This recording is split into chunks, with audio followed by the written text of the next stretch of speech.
Dears, എല്ലാവർക്കും പുതിയൊരു ക്ലാസ്സിലേക്ക് സ്വാഗതം. ഇന്ന് നമ്മൾ പേജ് നമ്പർ 58 രണ്ടാമത്തെ ചോദ്യമാണ് നോക്കാൻ പോകുന്നത്. ഇവിടെ നിങ്ങൾക്ക് ചോദ്യം കാണാം. Prove that in any equilateral triangle the circumcentre, orthocentre and the centroid coincide. ഏതു സമഭുജ ത്രികോണത്തിൻ്റെയും പരിവൃത്ത കേന്ദ്രം, ലംബകേന്ദ്രം, മധ്യമകേന്ദ്രം ഇവയെല്ലാം ഒരേ ബിന്ദുവിലാണെന്ന് തെളിയിക്കുക. അപ്പം ഇതറിയണമെന്നുണ്ടെങ്കിൽ എന്താ സർക്കം സെൻറ്റർ, എന്താ ഓർത്തോ സെൻറ്റർ, സെൻട്രോയിഡ് എന്നുള്ള ഐഡിയ ഒക്കെ ഉണ്ടാവണം. അപ്പം നമുക്ക് നോക്കാം എന്താണ് സർക്കം സെൻറ്റർ. സർക്കം സെൻറ്റർ എന്ന് പറഞ്ഞാൽ ഒന്നുമില്ല. അതിനു മുന്നേ എന്താ ഇക്വിലാറ്ററൽ ട്രയാങ്കിള്? സാധാ ഒരു ട്രയാങ്കിൾ അല്ല അല്ലേ, സമഭുജ ത്രികോണമാണ്.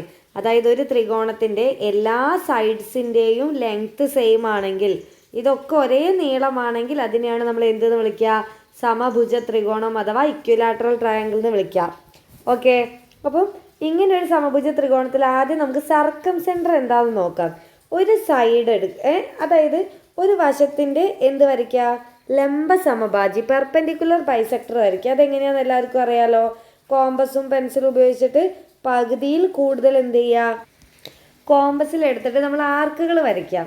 അതായത് ഇവിടുന്ന് ഇങ്ങോട്ടും ഇങ്ങോട്ടും ആർക്ക് വരയ്ക്കുക, ശരിയല്ലേ? എന്നിട്ട് ഇത് തമ്മിൽ യോജിപ്പിക്കാം. അപ്പോൾ നിങ്ങൾക്ക് എന്ത് കിട്ടും? ഈ വശത്തിൻ്റെ ലംബ സമവാചി അഥവാ പെർപെൻഡിക്കുലർ ബൈസെക്ടർ അതേപോലെ വേറെ ഒന്നിൻ്റെയും കൂടെ വരയ്ക്കാം. അപ്പോൾ മിസ് ഇതാ ഈ സൈഡാണ് സെലക്ട് ചെയ്തതെന്ന് വിചാരിക്കുക.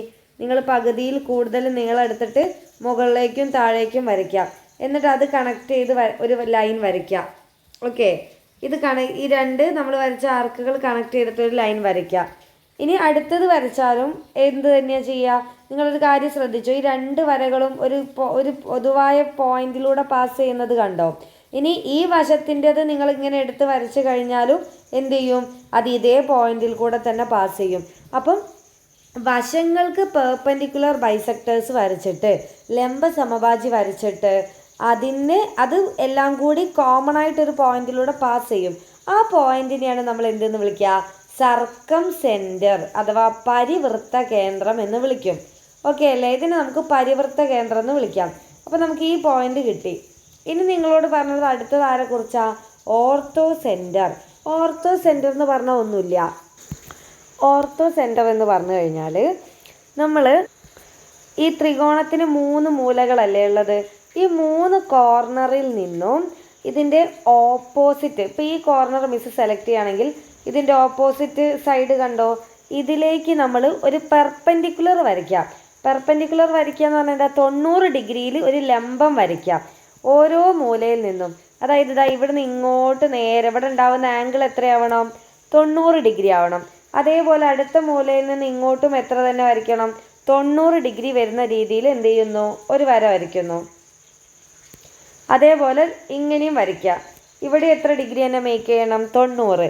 അതായത് ഓരോ കോർണറിൽ നിന്നും 3 വേർട്ടെക്സിൽ നിന്നും ഓപ്പോസിറ്റ് വരുന്ന എതിർ വശത്തേക്ക് നമ്മൾ വരയ്ക്കുന്ന ലംബമായ വരകൾ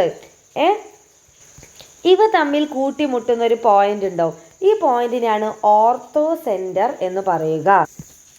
അതിനെ നമ്മളപ്പോൾ ഓർത്തോ സെൻറ്റർ അഥവാ ലംബ കേന്ദ്രം എന്ന് വിളിക്കും. അതായത് ഓരോ പോയിന്റിൽ നിന്ന് വരയ്ക്കുന്ന ലംബം ആണ് ലംബങ്ങൾ കൂട്ടിമുട്ടുന്ന കേന്ദ്രമായതുകൊണ്ട് ലംബകേന്ദ്രം. അടുത്തത് മധ്യമകേന്ദ്രം. എന്താ മധ്യമകേന്ദ്രം എന്ന് പറഞ്ഞാൽ? മധ്യമകേന്ദ്രം എന്ന് പറഞ്ഞു കഴിഞ്ഞാൽ അല്ലെങ്കിൽ സെൻട്രോയിഡ് എന്ന് പറഞ്ഞു കഴിഞ്ഞാൽ ഓരോ കോർണർ കണ്ടോ? അതായത് ഈ ത്രികോണത്തിൻ്റെ ഓരോ മൂലകൾ, ഈ മൂലകളിൽ നിന്ന് ഓപ്പോസിറ്റുള്ള പോയിന്റിൻ്റെ കറക്റ്റ് മധ്യത്തിലേക്ക് വരയ്ക്കുന്നത്. അതായത് എങ്ങോട്ട് പോകണം? നേരെ ചെന്നിട്ട് എവിടെ ടച്ച് ചെയ്യണം? ഓപ്പോസിറ്റ് ഉള്ളതിന്. ഇപ്പോൾ ഇതൊരു 4 സെൻറ്റിമീറ്റർ ലൈനാണെങ്കിൽ കറക്റ്റ് 2 എന്ന് കട്ട് ചെയ്യുന്ന ഒരു പോയിന്റ് ഉണ്ടാവില്ലേ? ആ പോയിന്റിൽ പോയി ടച്ച് ചെയ്യണം. ഒരു എക്സാമ്പിൾ പറഞ്ഞതാണ് കേട്ടോ. കറക്റ്റ് സെൻറ്ററിലേക്ക് പോയി ടച്ച് ചെയ്യണം. ഓക്കെ അല്ലേ? അപ്പോൾ നമ്മളിതാ ഇവിടുന്ന് ഇങ്ങനെ പോയിട്ട് ഇതിൻ്റെ കറക്റ്റ് സെൻറ്ററിലേക്ക്, അതേപോലെ ഈ വരേൻ്റെ കറക്റ്റ് സെൻറ്ററിലേക്ക് എവിടുന്ന് പോകണം? ഈ പോയിന്റിൽ നിന്ന് തിരിച്ച് ഇതിൻ്റെ ഓപ്പോസിറ്റ് വരുന്ന മൂലയിൽ നിന്ന്, അതേപോലെ താഴെയുള്ളതിൻ്റെ കറക്റ്റ് നടുവിലേക്ക് ഇങ്ങനെ പോകണം. അപ്പം നമ്മളോട് തെളിയിക്കാൻ പറഞ്ഞത് ഈ 3 കാര്യങ്ങൾ, ഈ 3 കുത്തുകളില്ലേ ജോയിൻ ചെയ്യുന്നത്, ഇത് 3ഉം ഒരേ പോയിന്റിലായിരിക്കണമെന്ന്. നിങ്ങൾക്ക് സിമ്പിളായിട്ട് തെളിയിക്കുക, ഒന്നുമില്ല. ഇപ്പം നമ്മൾ വരച്ച പോലെ ഒരു ത്രികോണം വരയ്ക്കാം. ആ ത്രികോണത്തിൽ നമ്മൾ നേരത്തെ പറഞ്ഞതുപോലെ എന്ത് ചെയ്യുക, അതിൻ്റെ ലംബ സമഭാജി പകുതിയിൽ കൂടുതൽ നീളം എടുത്തിട്ട് നമ്മൾ ഇങ്ങനെ വരയ്ക്കുന്നു. അപ്പം നമുക്ക് എന്ത് കിട്ടി? ഓക്കെ, നമുക്ക് എന്ത് കിട്ടും? ഇത് തമ്മിൽ ടച്ച് ചെയ്യുന്ന പോയിന്റ് കിട്ടും, ശരിയല്ലേ? ഓക്കെ, മിസ് റഫായിട്ട് വരയ്ക്കാൻ, അതാണ് ചെറിയ മിസ്റ്റേക്ക്. ഇങ്ങനെയാണെന്ന് വിചാരിക്കുക. അപ്പോൾ നമുക്കിവിടെ ഒരു പോയിന്റ് കിട്ടി. ഇനി ഇതേ ചിത്രത്തിൽ തന്നെ നിങ്ങൾ എന്ത് ചെയ്യാണ്, ഇപ്പോൾ സർക്കം സെൻറ്റർ കിട്ടി.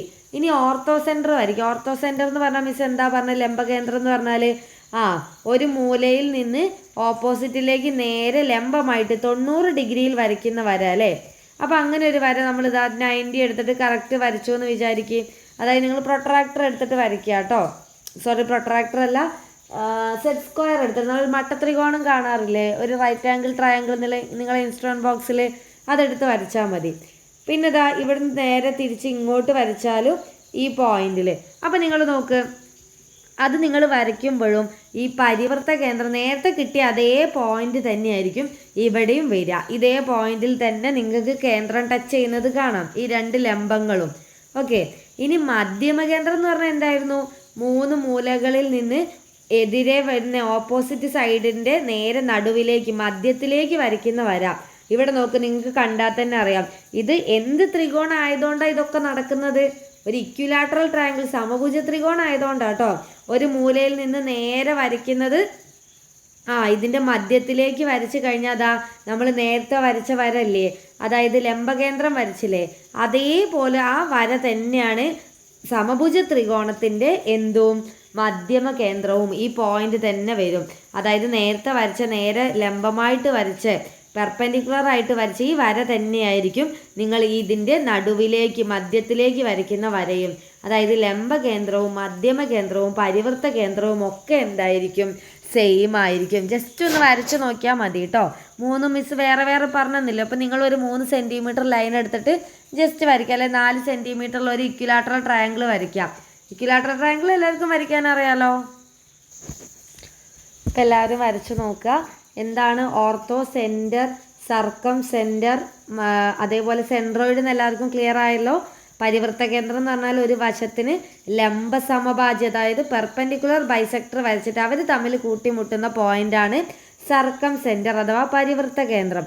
എന്നാൽ ഓരോ മൂലയിൽ നിന്നും എതിർവശത്തേക്ക് ഓപ്പോസിറ്റ് സൈഡിലേക്ക് വരയ്ക്കുന്ന പെർപെൻഡിക്കുലർ ലൈൻ 90 ഡിഗ്രിയിൽ വരയ്ക്കുന്ന വരയെയാണ് നമ്മൾ എന്ത് വിളിക്കുക? ഓർത്തോ സെൻറ്റർ അഥവാ ലംബകേന്ദ്രം.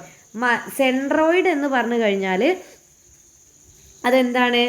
നമ്മൾ മീഡിയൻ വരയ്ക്കുക. മീഡിയൻ എന്ന് പറഞ്ഞാൽ ഓപ്പോസിറ്റ് വശത്തിൻ്റെ നേരെ ഹാഫിലേക്ക്, ഇത് 4 ആണെങ്കിൽ 2 2 എന്ന് കട്ട് ചെയ്യുന്ന ഈ പോയിന്റ് ഇല്ലേ, ഈ പോയിന്റ് ജോയിൻ ചെയ്ത് വരയ്ക്കുന്ന ലൈനിനെയാണ് നമ്മൾ എന്തെന്ന് പറയുക? അങ്ങനെ എല്ലാത്തിലേക്കും വരയ്ക്കുക. ഇത് കൂട്ടിമുട്ടുന്ന ഒരു പോയിന്റ് ഉണ്ടാവും.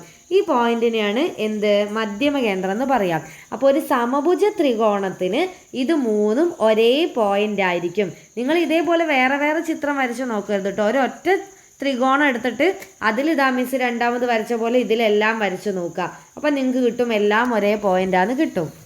ഓക്കെ, അപ്പോൾ അടുത്ത ക്ലാസ്സിൽ നമുക്ക് അടുത്ത ചോദ്യമായിട്ട് കാണാം കേട്ടോ. താങ്ക്